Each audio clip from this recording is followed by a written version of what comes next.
Ki Jai. Hare Krishna, Hare Krishna, Krishna Krishna, Hare Hare, Hare Ram, Ram Ram, Hare Hare. We're continuing to read from the 9th canto, chapter 10.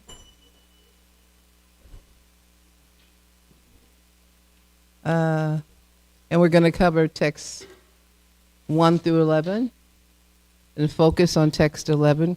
Could someone bring me the small cartels? Small cartels. Thank you so much. Thank you for that. Thank you. That's fine. Jayarara Marhava Kunja Bihari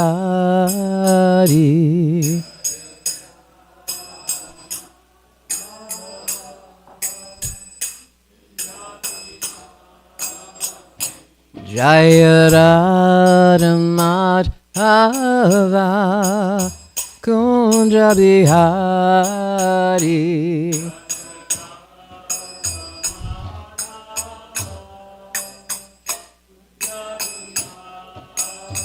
Jaya Gopi Jana Vallabha Girivaradari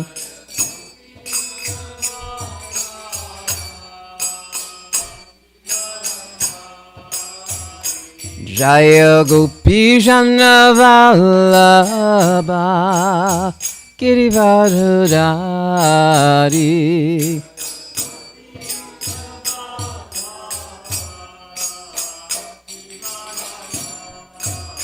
Yamuna Tira Vanachari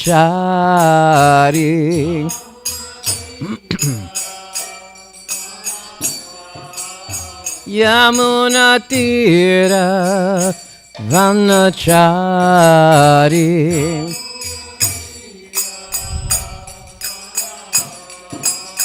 Yashoda Nandana Brajajara Ranjanan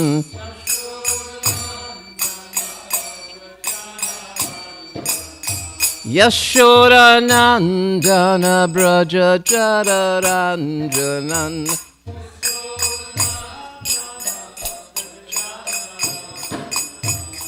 Jaya Radha Madhava Kunja Bihari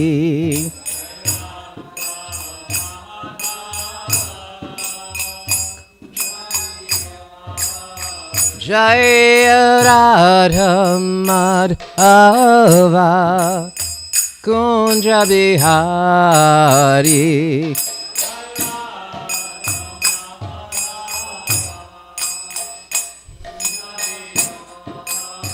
Jaya Gopi Jana Vallabha Girivaradari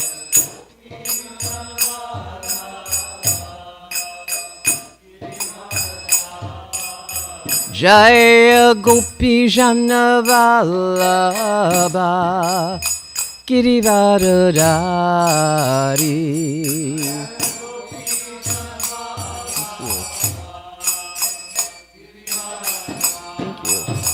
Yamuna Tira Vanachari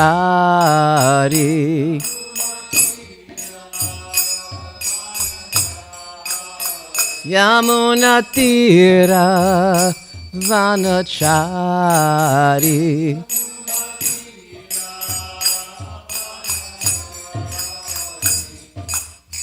Yashoda Nandana Braja Jadaranjanan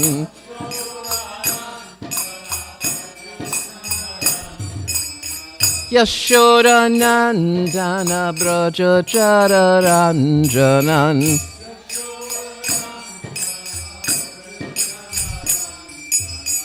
Hare Krishna, Hare Krishna, Krishna Krishna, Hare Hare, Hare Rama, Hare Rama, Rama Rama, Hare Hare.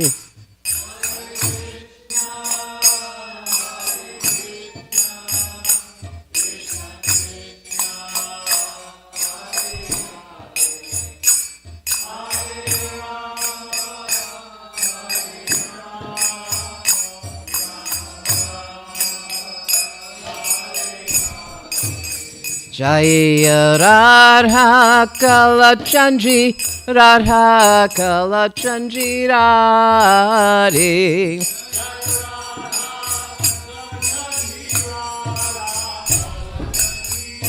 Jaya Jaya Jagannath, Jagannath, Jagannath, Jaya Jaya Jagannath.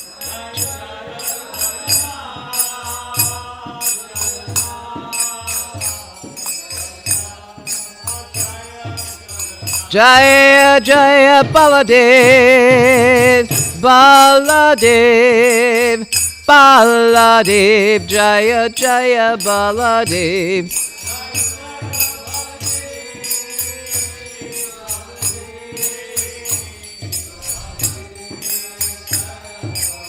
Jaya Jaya Subhadra, Subhadra, Subhadra, Jaya Jaya Subhadra.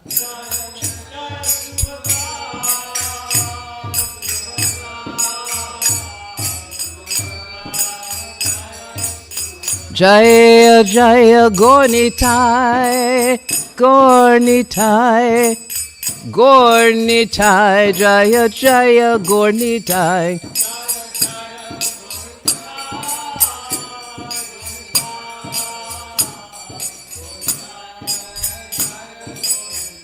Nitai Gora Haribol, Haribol, Haribol, Nitai Goro Haribol.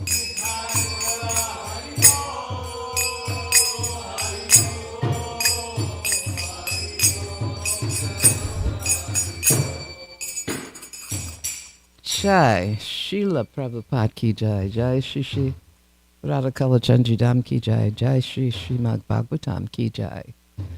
So we have a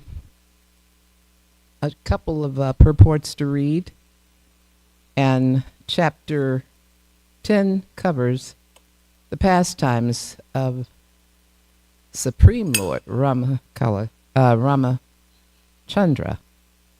Lord Ram.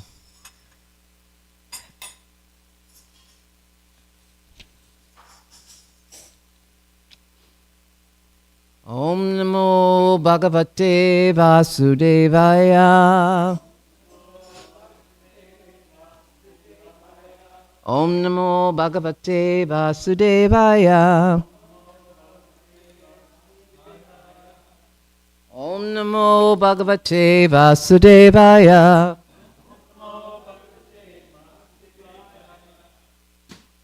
Om Namo Bhagavate Vasudevaya. Jai. So let's see, text 1.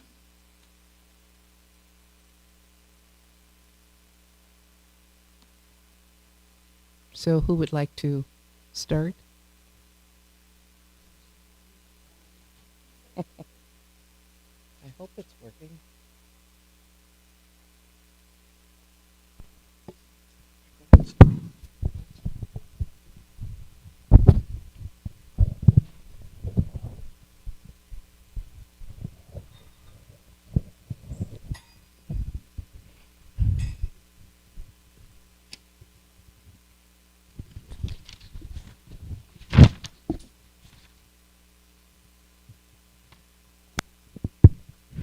Shukadeva Goswami said, the son of Maharaj Katwanga was Dirghabahu and his son was celebrated Maharaj Raghu. From Maharaj Raghu came Aja, and from Aja was born the great personality Maharaj Dasharath. 2. Being prayed for by the demigods, the Supreme Personality of Godhead, the Absolute Truth Himself, directly appear with his expansion and expansion of the expansion. Their holy names were Ram, Lakshman, Bharat, and Shatrugna. This celebrated incarnation thus appear in 4 forms as the sons of Maharaj Dasarath.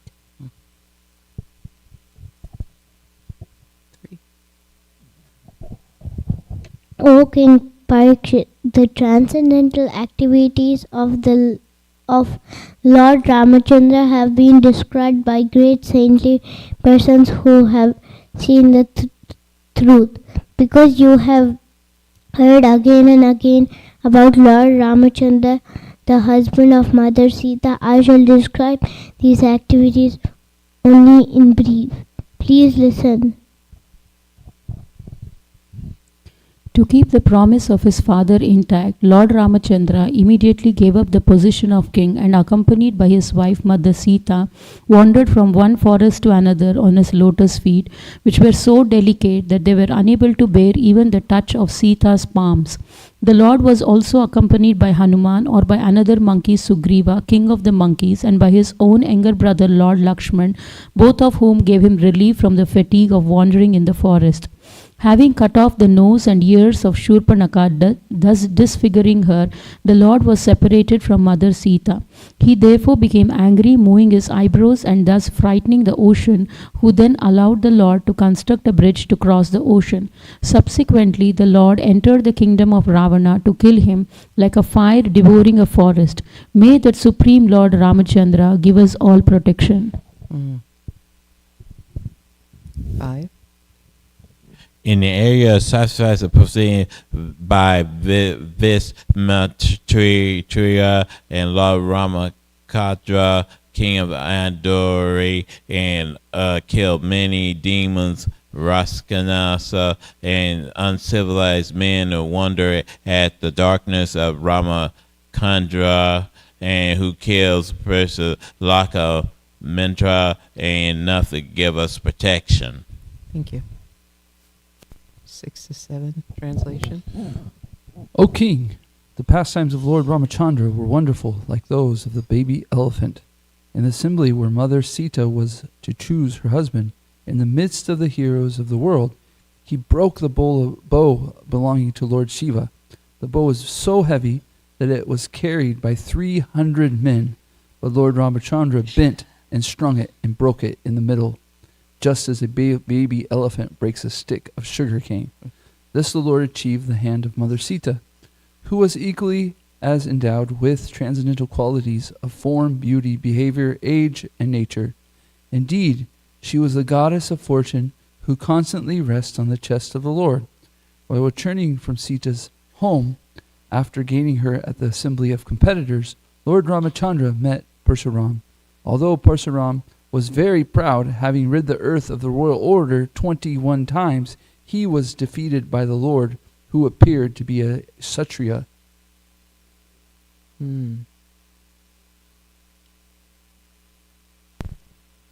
Battery's gone. Just a moment.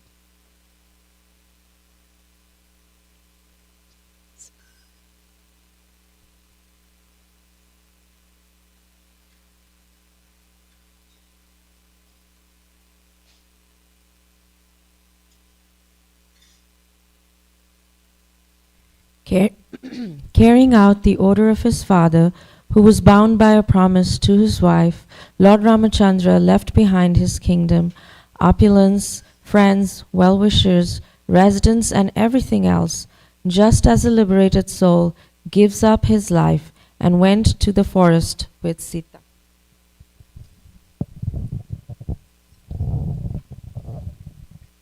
While wandering in the forest where he accepted a life of hardship, carrying his invincible bow and arrows in his hand, Lord Ramachandra deformed Ravana's sister, who was polluted with lusty desires, by cutting off her nose and ears. He also killed her 14,000 Raksha friends, headed by Kara, Trishura, and Dashana. 10. Someone? One more? Okay. O King of Parikshit, when Ravana, who had 10 heads on his shoulders, heard about the beautiful and attractive features of Sita, His mind was agitated by lusty desires, and he went to kidnap her. To distract Lord Ramachandra from his ashram, Ravana sent Marika in the form of a golden deer, and when Lord Ramachandra saw that wonderful deer, he left his residence and followed it, and finally killed it with a sharp arrow, just as Lord Shiva killed Daksha. Jai, thank you so much. So text 11, we're going to focus on.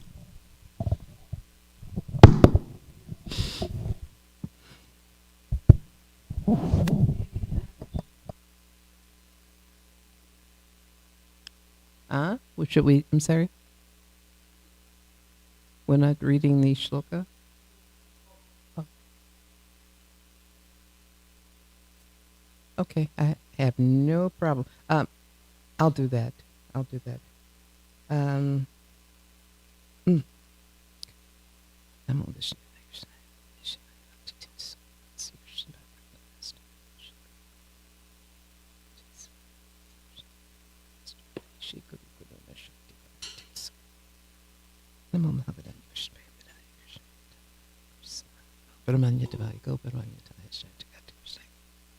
I apologize for the silence, but depending on the mood, sometimes I'll read the prayers to my guru.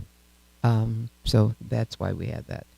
So text 11, I'll read it, and then we can, because I've heard it done different ways, where you read the line of shloka, someone repeats. I don't know what you're comfortable with, but let's go with this. Rakshodamena vrikaya vipenasma sham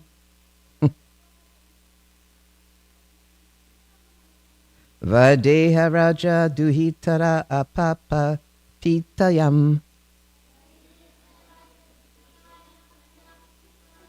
Bratavane Kripanavat Priyaya Viyukta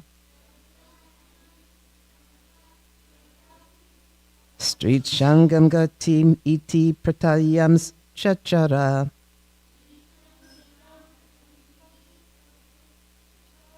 Rakshodamina Vrikava Vipenas Maksham Vadeha Raja Duhitara Apayapatiyam Bratavina Kripanavat Priya Vyakta Sri Shangam Gatim Iti Pratayam Chachara.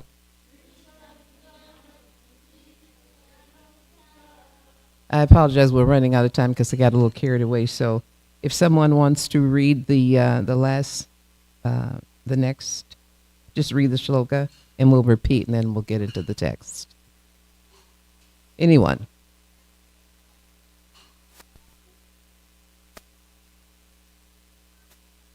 Rakshadinina Vrikaya Vipena Samaksham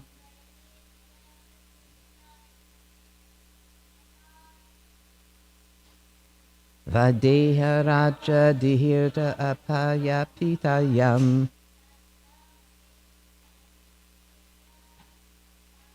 Vratravane Kripanavat Priyaya Viyuktam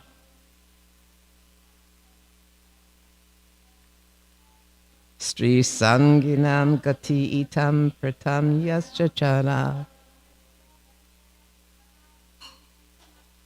Rakshadamina Vrikavapine Samaksham Vadeharajadu Hirtara Apalya Pitayam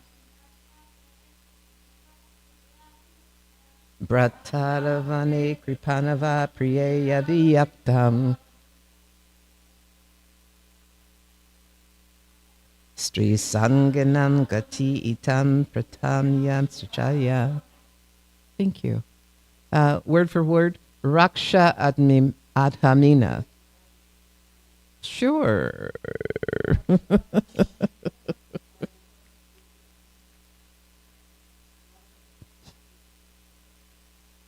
Vrikavat like a tiger, unprotected, Videha Raja Duhitara. By this condition of Mother Sita, the daughter of the king of Videha, Apayatatayam. Vani in the forest, Kripanavat, as if very distressed person, Priyaya, by his dear wife, Vayukta, separated, Sri Sanganam, of persons attracted to or connected with women, Gatim, destination, iti, thus, Pratayam, giving an example, Chachara, wandering. Translation, when Ramachandra entered the forest and Lakshmana was also absent, the worst of the Rakshasas, Ravana, kidnapped Sita Devi, the daughter of the king of Videha, just as a tiger seizes unprotected sheep. When the shepherd is absent, then Lord Ramachandra wandered in the forest with his brother Lakshmana, as if very much distressed due to the separation from his wife. Thus he showed by his personal example the condition of a person attached to women. Purport. In this verse, the words Sri Sanganam Gatim Iti indicate that the condition of a person attached to women was shown by the Lord himself. According to moral instructions, Grihe Narim Vivara Jayat. When one goes on a tour, one should not bring his wife. Formerly, men used to travel without conveyances, but still, as far as possible, when one leaves home, one should not take his wife with him, especially if one is in such condition as Lord Ramachandra, when banished by the order of his father. Whether in the forest or at home, if one is attached to women, this attachment is always troublesome, as shown by the Supreme Personality of Godhead by his personal example. Of course, this is the material side of the Sri Sangha, but the situation of Lord Ramachandra is spiritual, for he does not belong to the material world. Narayana Parovyat Kat. Narayana is beyond the material creation. Because he is the creator of the material world, he is not subject to the conditions of the material world. The separation of Lord Ramachandra from Sita is spiritually understood as Vipralamba, which is an activity of Ladini potency of the Supreme Personality of Godhead, belonging to the Shringan Rasa, the mellow of conjugal love in the spiritual world. In the spiritual world, the Supreme Personality of Godhead has all dealings of love, displaying the symptoms called Sattvika, Sanchara, Vilapa, Mricha, and Unmada.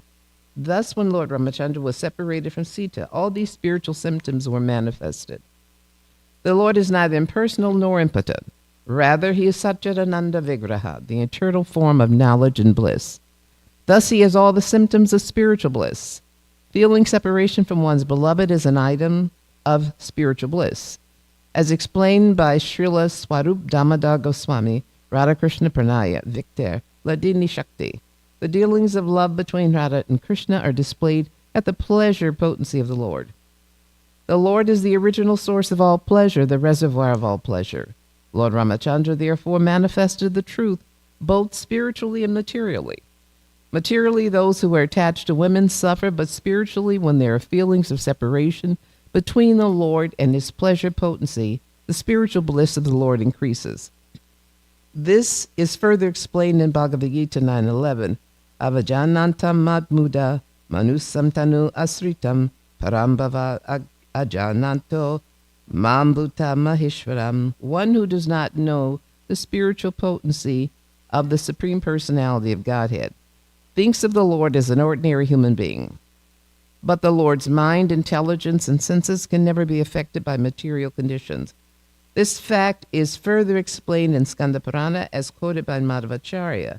Nitya puna sukha jnana swarupso rato vibhaha ato swavramam iti akya tasha dukam kutov api tatapi loka shiksharstam aduko dukkha vartivat antahitam loka drishtam sit smaranam ivam Gnanam pam tam punir nitya sambandha swat mana sriya adyodya vinirgacha savarloksha chesvara pradyaksham tu sriya sardam jagatman manandir avya nakshata maso gatinam trayodasa sahas rakam Brahmaloka samachakra samastakshiti mandalam Ramorati iti savesha abhavat tada Savamamadyo loka radha ramas tav apalayad.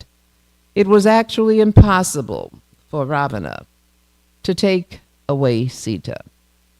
The form of Sita taken by Ravana was an illusory representation of Mother Sita, Maya Sita.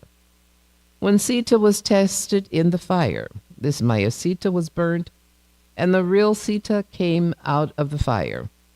A further understanding to be derived from this example is that a woman, however powerful she may be in the material world, must be given protection, for as soon as she is unprotected, she will be exploited by Rakshasas like Ravana. Here the words Videha Raja Duhyatara indicate that before Mother Sita was married to Lord Ramachandra, she was protected by her father, Videha Raja, and when she was married, she was protected by her husband. Therefore, the conclusion is that a woman should always be protected. According to the Vedic rule, there is no scope for a woman's being independent, asamaksham, for a woman cannot protect herself independently.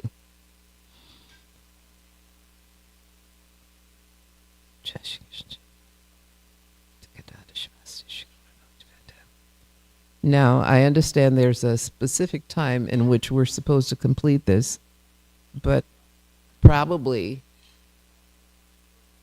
I'm sorry? And then I probably got a little carried away singing. So, no problem. Let me see if I can make all of these notes concise in 5 minutes. If I miss anything, forgive me, it's on me. But the topic, the topic here is actually, it's stressing. In 5 minutes, we can do this. It's stressing the importance of how one should. I'm sorry, did you want to say something?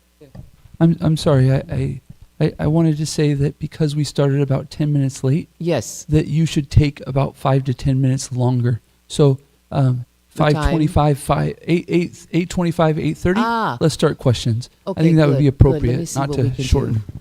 Okay. Sometimes when we're reading scriptures and it speaks of women and how they should be treated, we get a little tense. But actually, the chapter kind of bounces around what Lord Ramachandra went through. He's banished to the forest by his father, and he takes along his entourage along with Mother Sita. What it reminded me of, and I always like to bring that to the forefront, whatever scriptures we're reading, yes, it's happening in a period where I'm sure we've been there because this is not our first lifetime. But the point is, sometimes it may be challenging to relate to what we're reading. So I like to bring it to today and see if we can relate. And that way we can touch upon it and get the message a little clearer. But what it reminded me of is that we're coming into the world. And even before we leave the womb, it's a fight. Once we enter the world, it's on. It's madness. And whenever we're reading the scriptures, all of these scenarios that the Lord is going through, Ramachandra being banished from the forest, he's in a fight constantly while he's in the forest along with his wife. He encounters Ravana's sister. Because of her lusty ways, he has to disfigure her. He comes across, and I'm trying to minimize it, but I'm going to cover as much as possible. But he comes across a golden deer who was actually Marichi, who has become an attraction for Mother Sita. So Ram goes and he wants to capture this golden deer from Mother Sita. In the process, different things happen. He becomes separated, we think, from Sita, leaving her exposed. Ravana takes that opportunity to capture Sita. But as we're reading in the scripture, all of this is for our purification. Actually, Lord Ramachandra is not deceived. The Lord is not deceived by anyone. None of this. Yes, it is a scenario. It's for our mercy. It's for our benefit. But we're to take from this a lesson, as there are lessons in the scriptures. In the process of being attracted by, of course, Mother Sita, he gets distracted. We're distracted when we are in this world, and what to say at this time and place, how much is going on, how important it is to stay focused on the Supreme Lord, to stay focused on the lotus feet, because the point in which we enter this world, it's guaranteed we're going to have some issues. No doubt about it. There are going to be some issues. The important part for everyone, for couples, you must keep the Lord in the center of your life, because no matter what happens, no matter what challenges are taking place inside you, inside your home, outside, within the temple, whatever is going on, when you keep the Lord in the center of your life and you're focused on it and you're sincere and you're surrendering, whatever is happening, everything that's supposed to take place will fall into place properly. It is very necessary that when we go through things, it doesn't mention that Lord Ramachandra prayed to do all this and to pray to be able to get Sita back. It wasn't necessary, but the point is, as individual jivas, when we experience circumstances, yes, it is very important. Read the scriptures, chant, have good association, and when you have an opportunity, listen to those that are preaching and reading from the scriptures. But take that opportunity to develop a closer relationship with the Lord, because all throughout the Vedic scriptures, all throughout the nectarian scenarios, the Leelas, it gives us a chance to see, well, this took place, that took place, and this is what happened. There's nothing that's going on in this material world that did not go on prior to the time we arrived in these bodies. Nothing. There are instructions there. Whether you were surrounded by people that properly follow the instructions, no excuse. Srila Prabhupada left his lectures, Vani, his lectures. When my Gurudev left his body, a lot of people were so attracted, and most of us are attracted to our spiritual masters. And probably when Srila Prabhupada left his body, I'm sure it made a lot of devotees very sad. But what you must realize is, on the road and on the path in Krishna consciousness, you must learn to become attached to the Vani, because the Vapu, the physical presence, will disappear. As we read that Sita's presence disappeared from Lord Ramachandra. The world does not end when there is a separation from a loved one.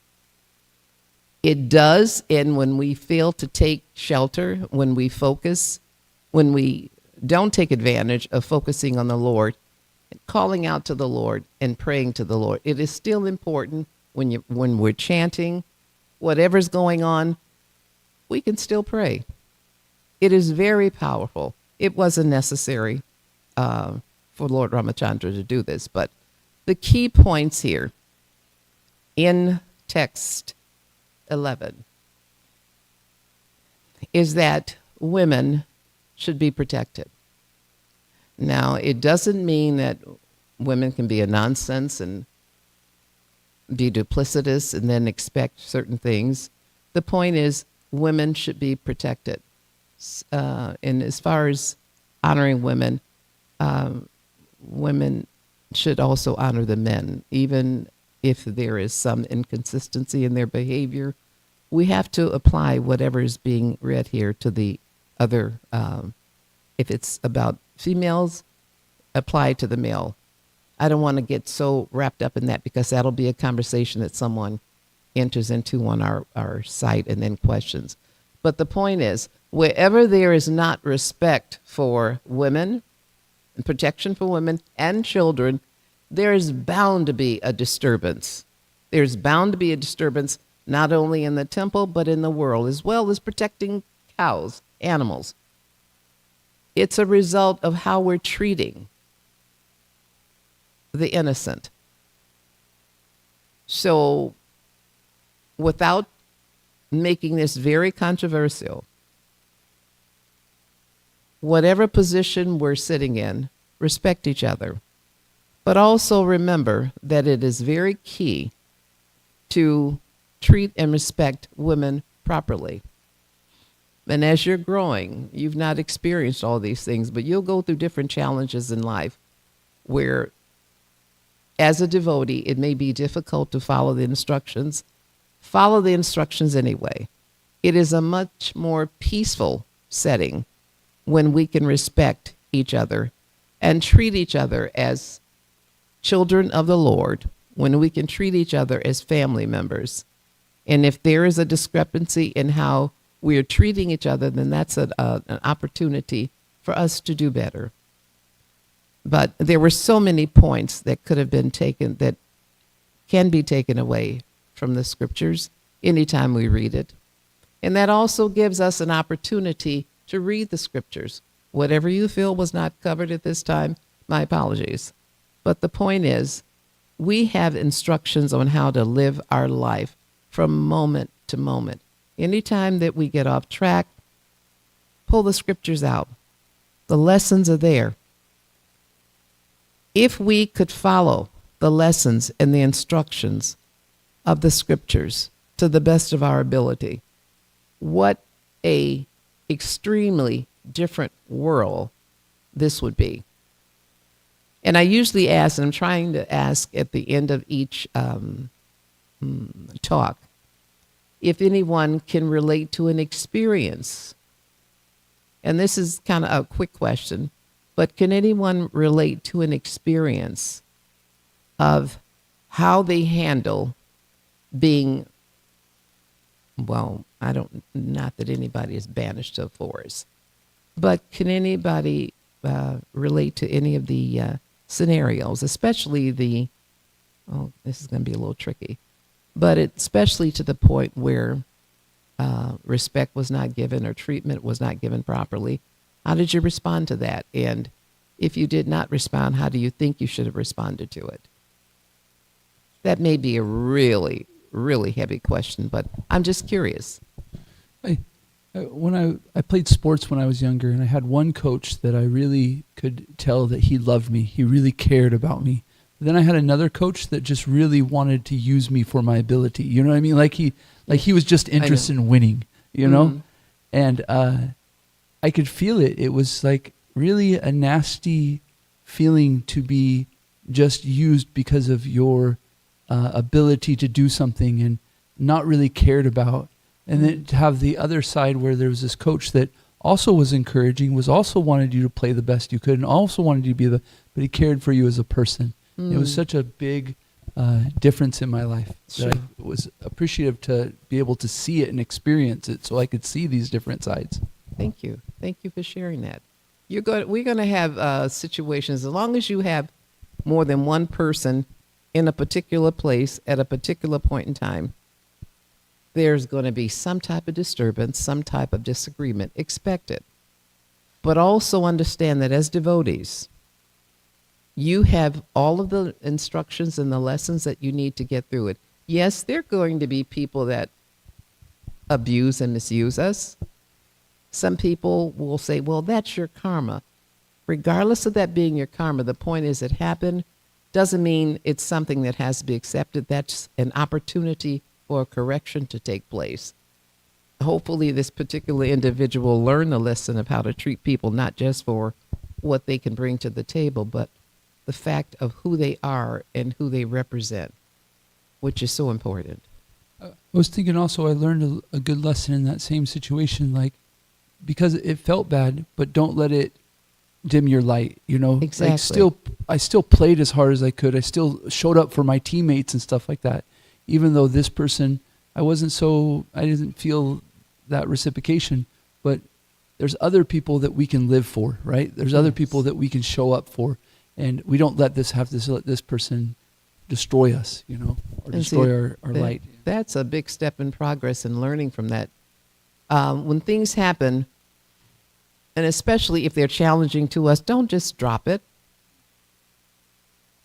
Ask yourself, what is this that what can I learn from this situation? Instead of getting so wrapped up in it, getting the energy and the anger all tied up and bound. Because when you're tied up in a knot like that, nothing can reach you. You can't reach anybody.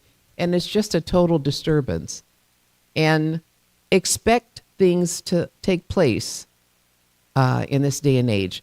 Things that are not happening the way they're supposed to happen. This is Kali Yuga.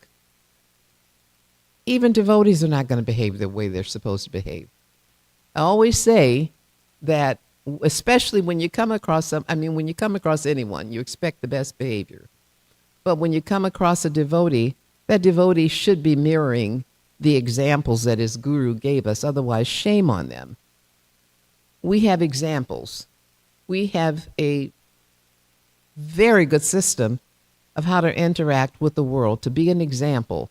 We are spiritual warriors. We have our own individual battlefields.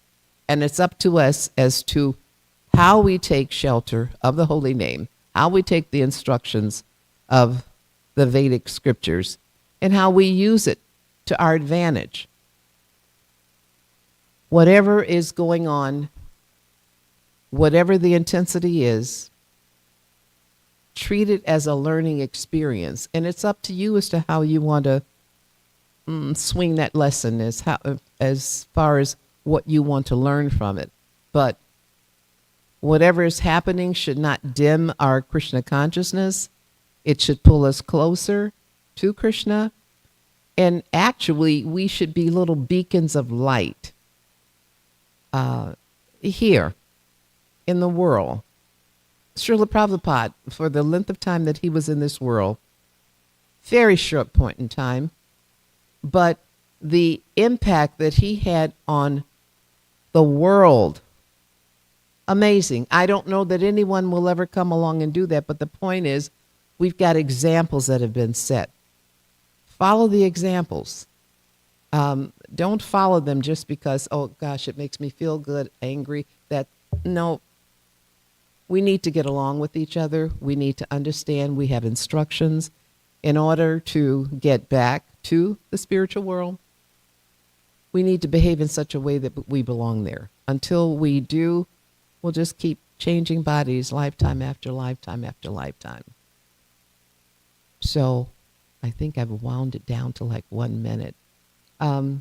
So I'll end at this point, but chapter 10, of course, covers the pastimes of the Lord Ramachandra. Those that have not read it, please read it. And now we have a system set up where if you have questions during the class, I don't know, do you look and check to see if there are questions, or do we have enough time? We have a system set up so that if there are questions, you can type them into our WhatsApp group and ask them. But don't always expect that everything that you read you're going to understand. It's okay. Ask questions. No one should follow anything blindly. So do we have anyone want to ask any questions? Anyone? Yes. Yes. So once you keep chant, say like a person can chant 60 million rounds, can that happen? It probably has happened in the past. I'm sure it has. But what you're asking is, if a person chants that many rounds, then what would you expect to happen?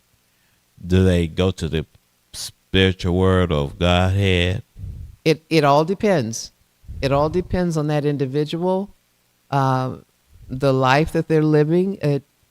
Krishna ultimately makes that decision. You can chant 60 million rounds and chant them inattentively. And it's nice that you chant them, but it's no guarantee to go to the spiritual world. Your consciousness level, how well you're following the scriptures, how well you are taking advantage of the acharyas and the examples that they've set for us, that makes a difference. Okay. So there's that possibility. I'm glad to ask this question. Thank you for asking. Anyone else? Any other questions?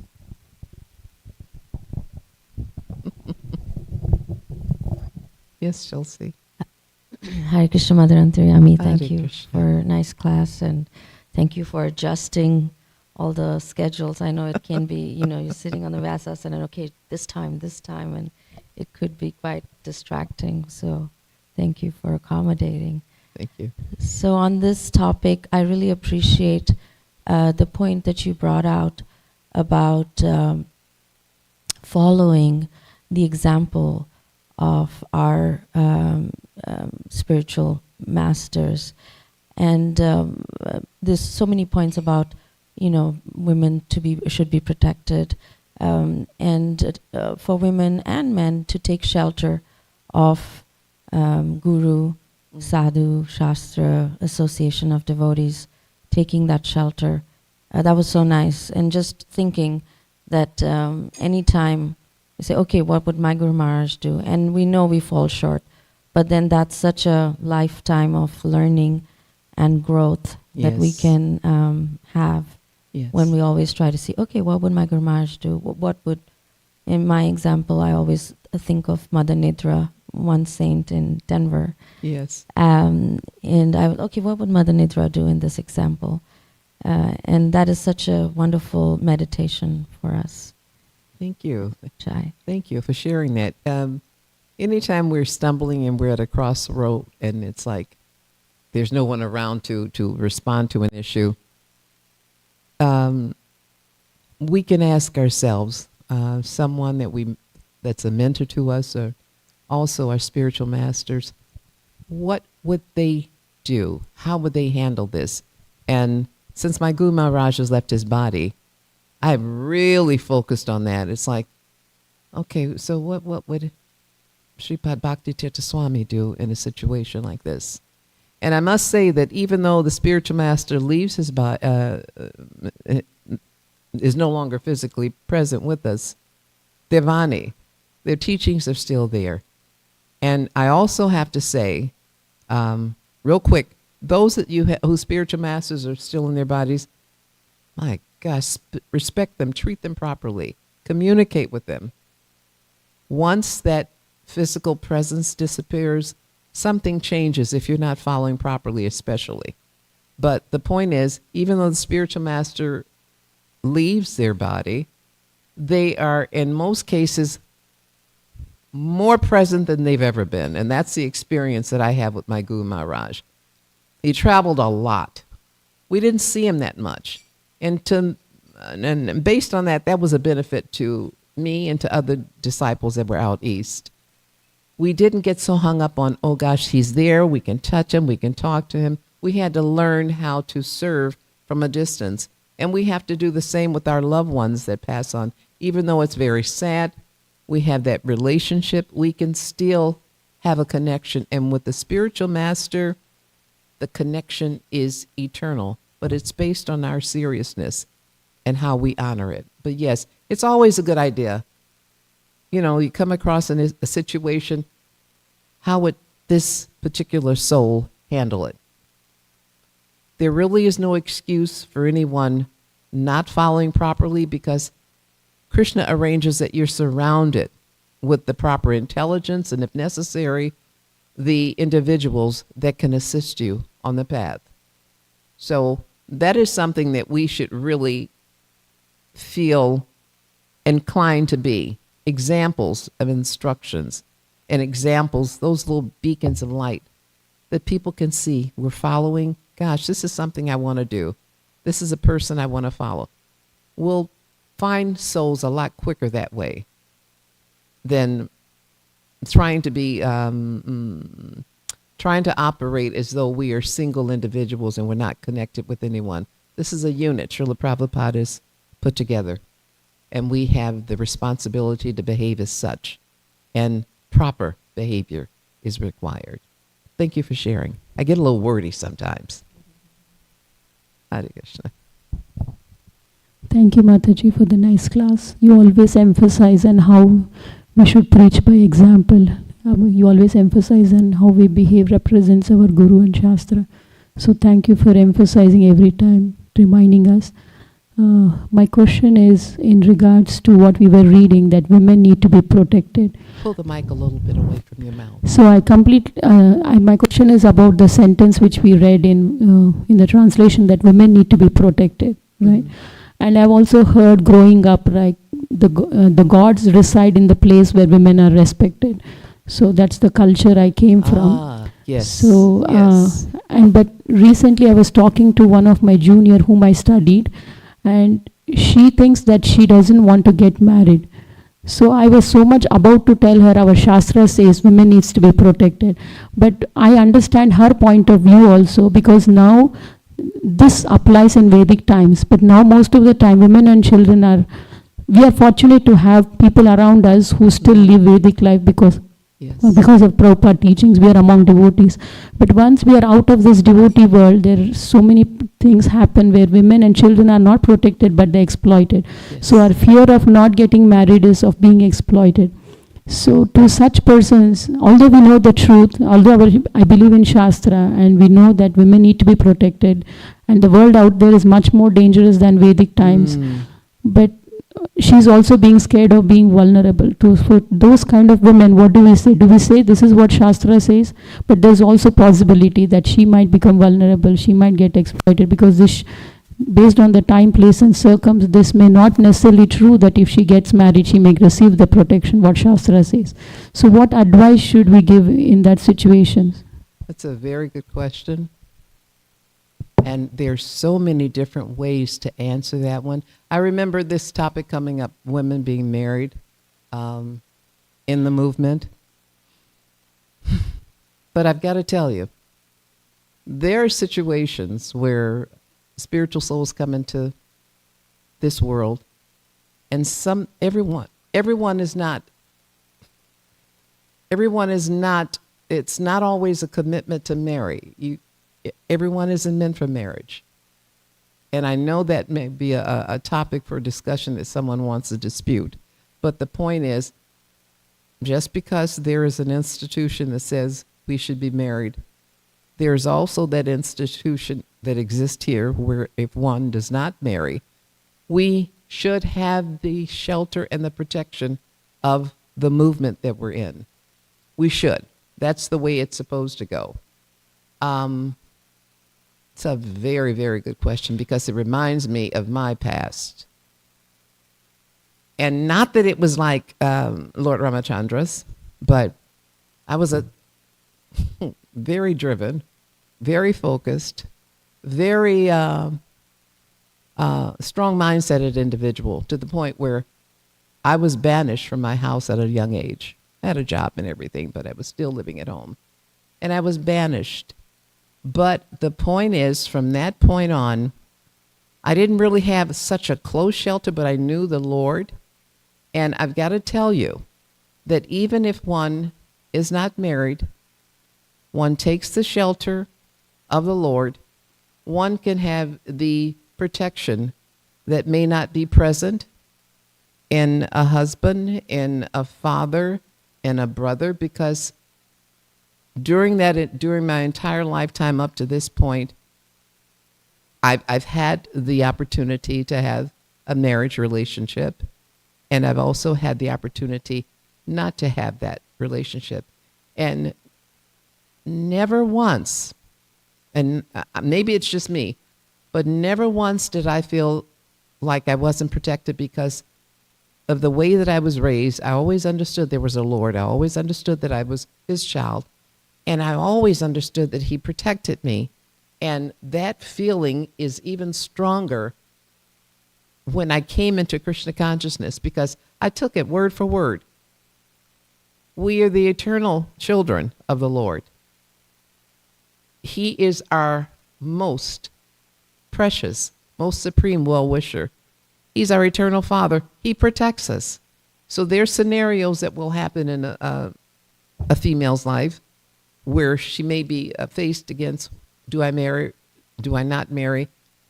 That's a personal decision. But the point is, one can actually exist in this world when they take shelter, when they, and it's important to follow the scriptures, and sadhana should be good.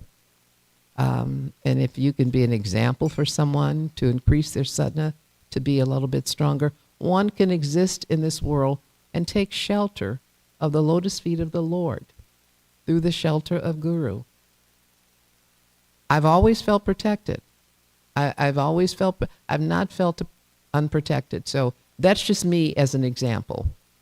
And I know that I went a lot of different avenues in answering your question, but it's a personal choice. It's not meant for everyone.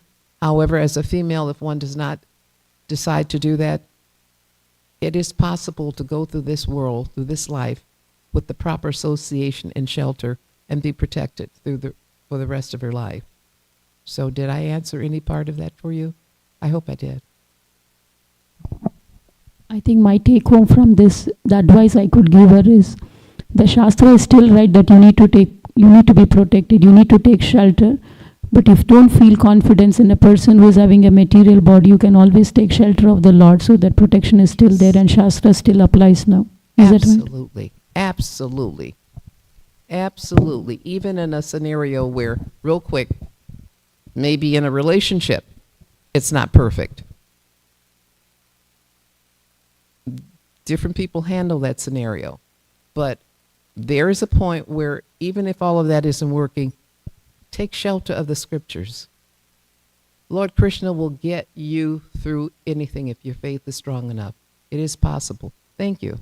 Very insightful. I was reading this purport this morning, and I thought, wow, Antaryami Prabhu would be perfect for this purport. So did I. I was like, I really can't wait to hear.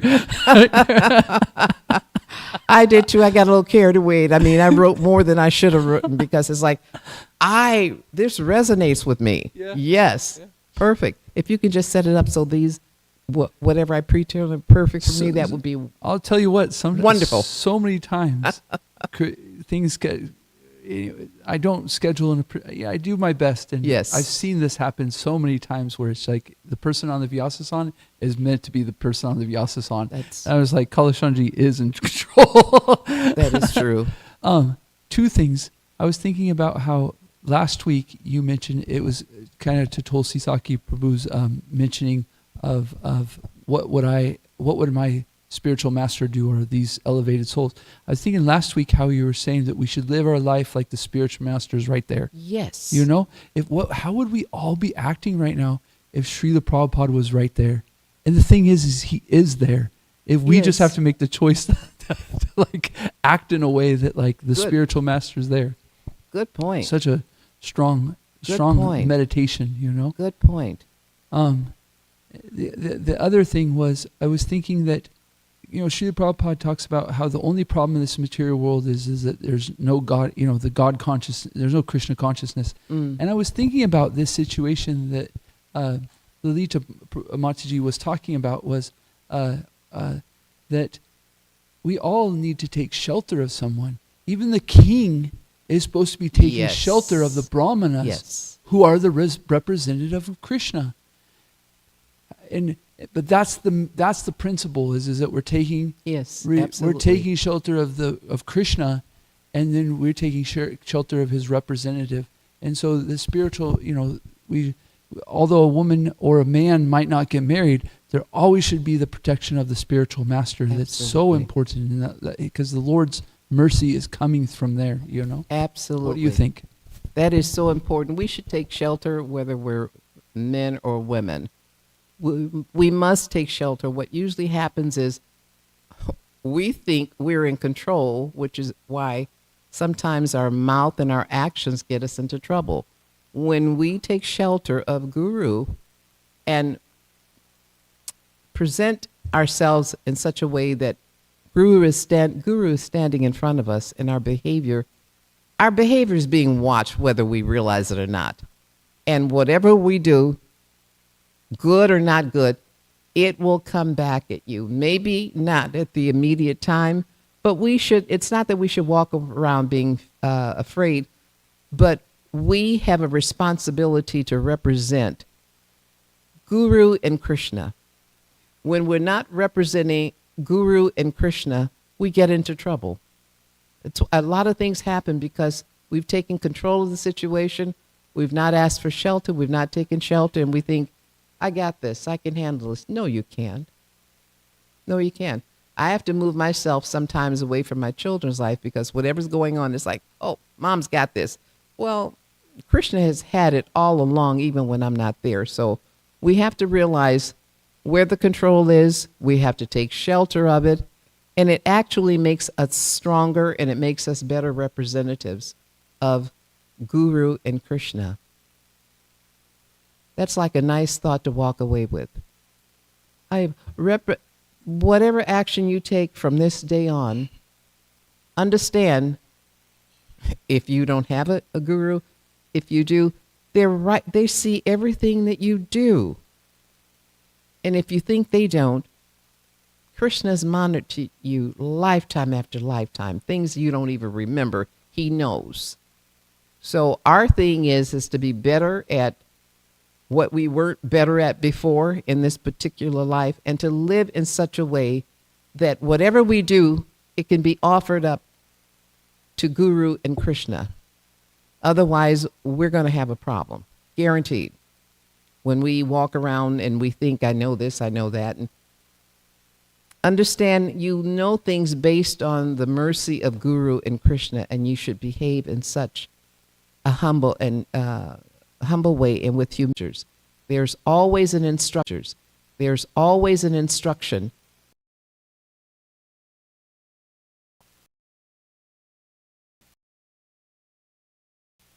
Those are really key things. Good association. Sometimes you have to pull away, but that's really, really key. Instructions. Yes, Prabhu. Antaryami Prabhu, there's a question by Rupanuga in the chat. Would you mind if I read it out, if you would be willing to answer it? From Rupanuga, yes, of course. Rupanuga Prabhu asks, I expected that. when we are degenerated by, denigrated by another, denigrated, there we go, by another, should we try to correct the other, or accept the criticism as purification to reactions? Quotes, turn the other cheek. That's a good one. That's a really, really good one. That's one that I used to really wrestle with, and from time to time I do wrestle with it, even today. But when someone gives us criticism or correction, it generally happens for a reason. It gives us an opportunity to look at what they're saying, and it's like, did I do this? Am I responsible for this? Is it something that I need to correct? And usually it's something that needs to be adjusted and corrected. Sometimes people can be just super mean, and they just say things to be mean. But on the whole, I find that most of the time I get criticism, or, because my guru, he never really chastised me, but whenever I get some criticism, it makes me look at myself in the mirror and see, well, is this kind of what, am I guilty of this? Did I do this? It's an opportunity for growth, Rupanuga, is what it is. Depending on where this criticism is coming from, it generally should be an opportunity for growth. So I'm hoping that answers. Thank you. Thank you. Thank you.